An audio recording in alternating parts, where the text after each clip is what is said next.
your hands together for Jerome Grant.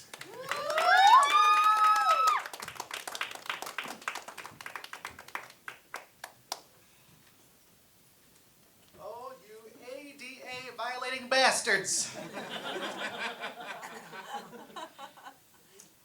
No, but everybody has some great news to announce here tonight. I am officially back on the market.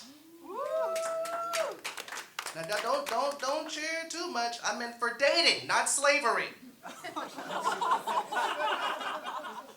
Though in this economy, I've given it some thought. I mean, we do live in a world now where a carton of eggs costs about as much as an OnlyFans subscription. And every man in here, be honest, has asked the immortal question, eggs or sperm? But I gotta level with you. I've been out of the dating market for quite a long time. In fact, I think the last time I got some, the president was still black and Prince was still alive. But I distinctly remember though when I left the dating pool all those years ago, it's changed so much though, but I distinctly remember that the dating pool still had chlorine in it. But now with the advent of all these, dating apps and dating sites and hookup sites, the consistency has changed a bit. I think it's more like the consistency of hot dog water with a hint of staph infection. Just enough to give a little kiss to the urethra right where you are, just to know where things are. But I've tried the apps, I tried to be honest with it, and it just really wasn't working for me, so I decided to go the more Gen Z route. And I'm going to employ what is called the meet cute method.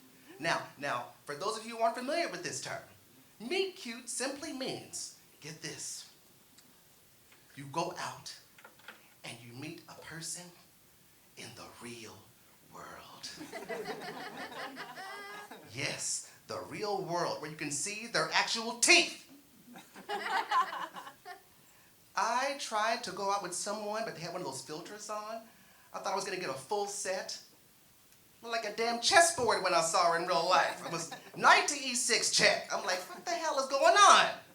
But this is Kentucky, so you got to watch that. But I tell you what, now I've gotten older, I've noticed that my tastes have changed. When I was in my 20s, I'm in my 40s now, but in my 20s I wanted the supermodel, the kind of woman that she just looks at a man, just melts into jelly and just turns into a puddle like, the T-1000 from Terminator 2, just melts. But I've matured a bit. I've become a bit more seasoned, and I think I know what it is that I want now in life. In my 40s now, I've discovered that I think I actually have a secret crush on my librarian. Not the porno librarian, the actual librarian, okay? And you think, well, what would you find in her? Well, okay, let's follow along with me on this, okay? You go in there, if you go there enough, you go in there, she greets you with a smile, she says your name like she's actually excited to see you.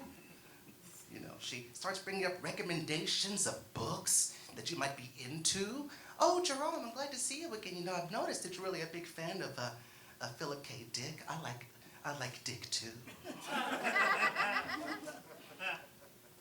And on top of that, she can read. But I've got to say probably the hottest thing about my librarian is that not every fifth word out of her mouth is like. It's like they all have Tourette's syndrome. So, look, I'm just going to go out on a limb here. I don't know if she's here or not, but just in case she happens to be here, Sharon, if you're within the sound of my voice, I have my library card, and I think it's about time I checked you out. And if you're worried about all of, this, don't worry, the doctors tell me that everything above the knee works perfectly fine. everything above the knee. Anyway, that's my time. I thank you so much. I appreciate you having me.